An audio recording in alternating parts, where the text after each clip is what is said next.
Pelo menos uma pessoa sobrevive à queda de um helicóptero que desapareceu durante as chuvas na Grande São Paulo. A aeronave foi encontrada hoje de manhã por equipes da Polícia Militar da região de Caieiras. Esse avião tinha saído ontem do Jaguaré, seguia para Americana, no interior do estado de São Paulo. 4 pessoas estariam a bordo e a gente tem mais detalhes agora chegando da nossa redação com o Thiago Muniz. Bom dia, Thiago. Bom dia, Carla. Bom dia a todos. Os bombeiros e a Defesa Civil, além da Polícia Militar, continuam as buscas por outros sobreviventes, possíveis outros sobreviventes em relação a esse acidente aéreo que aconteceu na noite de ontem na região metropolitana de São Paulo. Agora há pouco, o grupamento aéreo da Polícia Militar conseguiu localizar e retirar das proximidades dos destroços do helicóptero o piloto da aeronave. Ele estava consciente e poderá dar informações importantes às autoridades a respeito do que aconteceu. O helicóptero sobrevoava a região de Caieiras, no morro do Tico-Tico, quando ele perdeu o sinal de GPS, a comunicação por volta das 8h30 da noite de ontem. Os bombeiros receberam um chamado para essa ocorrência por volta das 11 da noite, realizaram algumas buscas iniciais, mas foi com a alvorada que o helicóptero Águia da Polícia Militar do Estado de São Paulo pôde levantar voo efetivamente, e aí os destroços foram avistados numa área próxima à rodovia dos Bandeirantes. A capitão da Polícia Militar, integrante do grupo aéreo do grupamento aéreo da Polícia Militar, Natália Giovannini, confirma que o sobrevivente é o piloto da aeronave e fala a respeito da continuidade das buscas e do início das investigações. A gente tem a informação de um sobrevivente. O pessoal está em solo ainda fazendo as buscas. O que a gente sabe na hora que estava chovendo na região, mas isso é só um indício, né? Claro que agora será uma questão de investigação, onde vão procurar saber os motivos e com o piloto vivo, eu acho que ficará mais fácil de identificar o que aconteceu. Os bombeiros continuam, portanto, os trabalhos de buscas por 3 ocupantes. A princípio, seriam 2 mulheres e um homem. Inclusive, neste momento, há a movimentação de equipes da Defesa Civil, da própria concessionária responsável pela rodovia dos Bandeirantes, e daqui a pouco nós tentaremos confirmar se já houve a retirada de outras pessoas do local do acidente, mas por enquanto apenas a informação de que o piloto teria sido resgatado.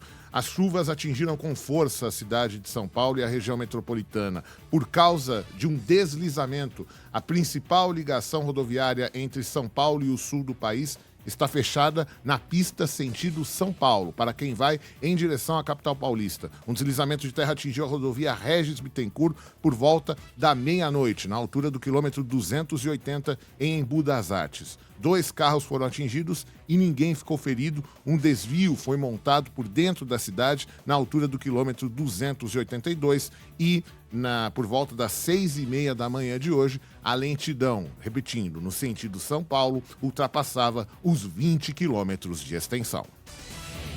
Thiago, a gente ouviu aí a gente da Polícia Militar falando sobre a chuva no momento. Era o momento que a gente saiu aqui para dar também uma volta, 8h30 da noite. Quer dizer, chovia muito forte nessa região? Muito, Carla. A chuva atingiu com muita força a capital paulista e a região metropolitana como um todo. A própria capitão Natália Giovannini falou que, durante a entrevista que nós tivemos acesso, que a chuva foi um fator de dificuldade para o manejo do helicóptero, mas a gente sempre ressalta que as quedas de aeronaves, e a gente vem tratando desse assunto com bastante frequência na nossa programação, elas são multifatoriais. Então, também será acionado o Serviço Regional de Investigação e Prevenção de Acidentes Aeronáuticos, o SERIPA, para verificar as causas desse acidente e verificar também que a função principal do SERIPA é evitar que novas ocorrências aconteçam. Então, a chuva é um fator, A palavra do piloto, que é um sobrevivente, certamente também é de grande valia, porque ele terá condições de dizer o que aconteceu. Mas sim, chovia muito em São Paulo e na região metropolitana. Falando da capital paulista, houve o estado de alagamentos acionado até perto da meia-noite por causa deste temporal. Então, sim, a chuva era um fator definitivamente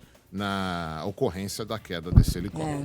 Ainda não dá para fazer a associação direta de que a chuva tenha provocado esse acidente. Como disse o Thiago, é uma série de fatores, né, que acabam provocando esses acidentes, mas que dificultou as buscas, isso certamente. Obrigada, Carla, viu, Thiago, pelas informações. A Defesa Civil, como você sabe, tem um sistema de alerta por SMS. Aliás, é o único uso hoje em dia que eu tenho para o SMS. São esses alertas em tempo real da Defesa Civil. E ontem a Defesa Civil mandou, só para que o nosso ouvinte de todo o país tenha uma ideia, 1, 2, 3, 4, 5. 5 alertas. O primeiro às 5h16 da tarde, chuva se espalhando pela zona sul, oeste, zona oeste, né? Fica mais próximo do local do acidente. Central de São Paulo, ventos e raios, municípios vizinhos, tenha cuidado. Aí depois de 1 hora, a mensagem já era um pouco mais assertiva. Busque abrigo.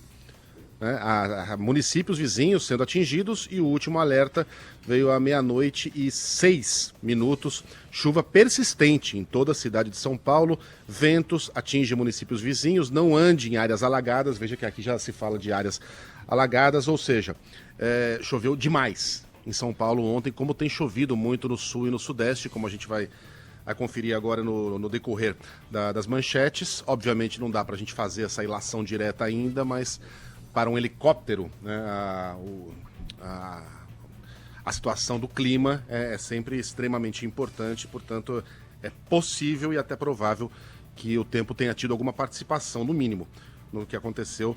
E daqui a pouquinho a gente volta com mais informações com o Thiago Muniz.